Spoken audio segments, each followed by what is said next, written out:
Bonsoir, goedenavond. Bonsoir. Bonsoir à tous. Alors, Paul-Étienne, une première question pour vous.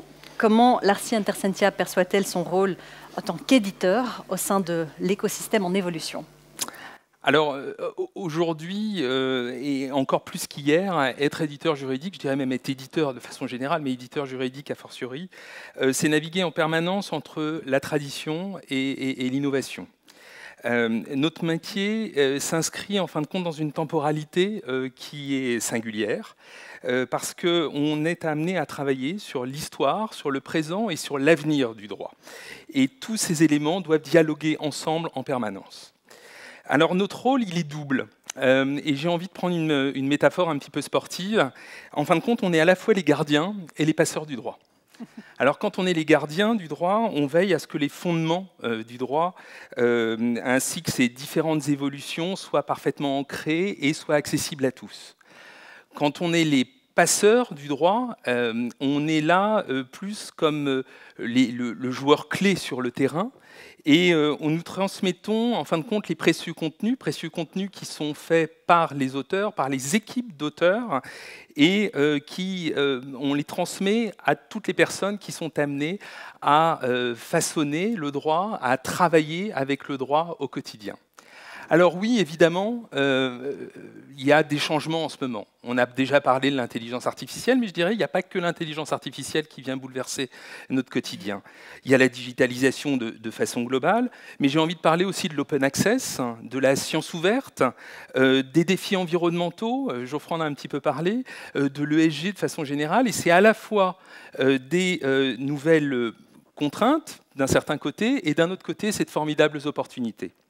Alors ces évolutions, elles nous confrontent à des défis majeurs, en fin de compte. En effet, comment continuer à garantir la qualité, la fiabilité de nos contenus, de l'information, le tout dans cet environnement qui est en train d'évoluer en permanence? C'est une première question.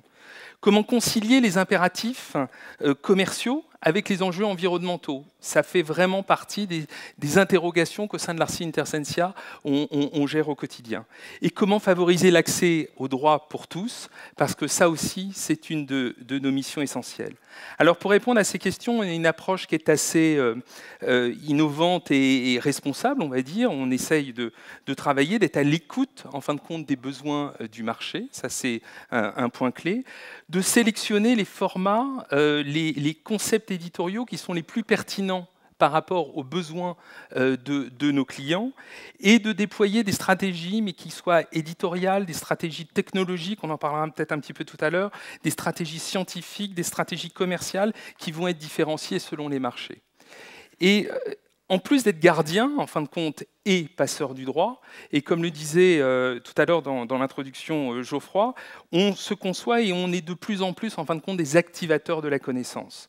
Activer la connaissance, c'est concevoir le droit, non pas comme une matière figée, mais bien au contraire, comme un vivier de savoir sur lequel on doit travailler et à faire fructifier, et le tout, c'est très ambitieux, mais c'est véritablement c'est notre moteur au quotidien pour faire une société plus juste, plus efficace et plus durable.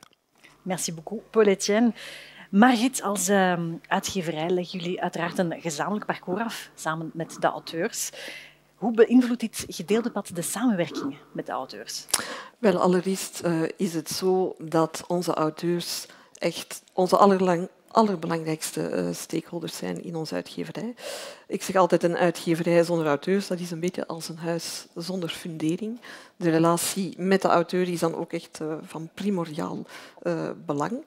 Ik wil zeker dan ook van deze gelegenheid gebruik maken om alle auteurs hier aanwezig, maar ook bij uitbreiding alle andere stakeholders die onze uitgeverij een warm hart toedragen, van harte welkom te heten en ook te bedanken voor de samenwerking. In sommige gevallen al een jarenlange samenwerking, in sommige gevallen misschien een meer recentere samenwerking.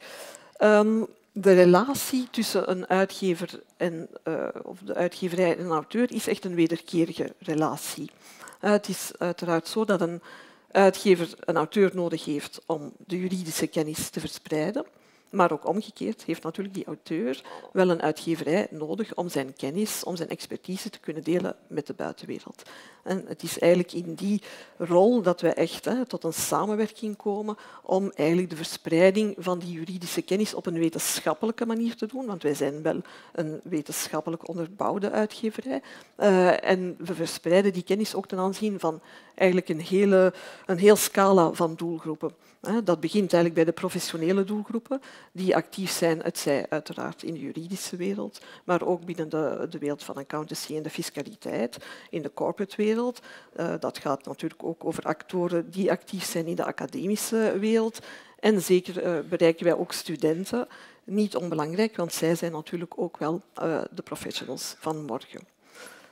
Wel is het zo dat wij als uitgeverij ook opereren natuurlijk in een bedrijfseconomische realiteit. Daar moeten we niet flauw over doen. Wij zijn een bedrijf. Wij zijn geen non-profit entiteit. Wij zijn een bedrijf dat echt instaat voor maatschappelijk verantwoordelijk ondernemen. Wij zijn ook een maatschappelijk verantwoorde werkgever naar onze werknemers toe. En het is soms wel een beetje in die constellatie dat het zoeken is naar de juiste balans in de verhouding tussen de uitgever en de auteur. Maar ik denk door extensieve samenwerking en vooral door een goede kennis en een goed begrip van mekaars perspectieven, dat we echt kunnen komen tot de disseminatie van de juridische wetenschap. En dat is eigenlijk echt wat ons verbindt. Dat is echt onze common ground. Ja. Dank je wel, Margriet.